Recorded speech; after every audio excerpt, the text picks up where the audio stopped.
Wake in Fright was a very brave attack on the Australian bloke, a romance only perpetuated by advertisements for alcohol now, where the media is concerned, which was the crux of Australia's cultural patriarchy for some decades after the Second World War, and likely before it also, without wishful thinking.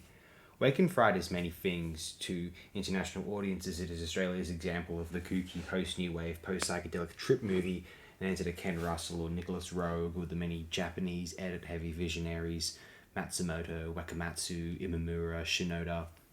Wake in Fright was impressively contemporary to the comparisons within the English-speaking world, but to an Australian, Wake in Fright distills a painfully true existential malaise, overwhelmingly male, to pursue a place in the pack, to avoid any mockery or ostracization. Even where the women of this world are concerned, the protagonist chooses to spare his own skin rather than seek to truly stand up for the distressed, weathered woman present. It is almost a bitter reaction to the English heritage for desire to dumb everything down in Australia. Quite prospectively, this is a subconscious drive.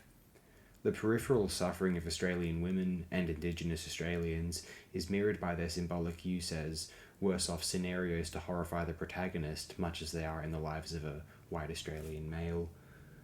Like a non Catholic attempting to appreciate The Exorcist, I wonder if non Australians can truly get Wake in Fright.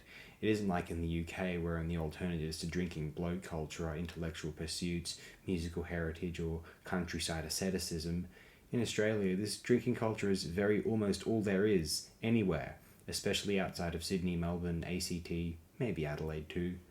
Wake in Fright will, perhaps, speak most to Australian immigrants, or descendants of immigrants, as their own experience at hesitant assimilation mimics the tragic protagonist's psychologically fatalistic exploration, morbidly.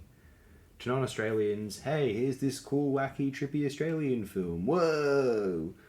But you don't get it. A film like this was made in 1971, and not much changed about the presented pathologies by the time I became an adult, and it sees continual resurgences as a desire to free oneself from mockery, to oppose the newer emphasis on overbearing state interference and culture war Puritan obsessiveness. I've seen many men my age, or around my age, fall prey to a desire to appease the blokes, the boys, rather than the truth, then to morality, to their families, to love, to any woman who's gracious enough to be in their lives, just reputation, appearances, impressions.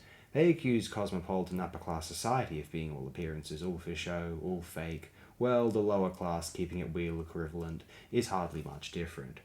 Perhaps the male condition is universal enough that Wake in Fright will register as a potent masterpiece of world cinema overall, rather than as a goofy Australian novelty for Yanks and Europeans, in which case, hopefully, though for miserable reasons, this major accomplishment of Australia's cinema will be seen as more than our little attempt, a Canadian director's attempt perhaps, though regardless, to have a world cinema classic. This is a world cinema classic, as much as Performance, The Wild Bunch, Le Butcher, Double Suicide, or The Conformist.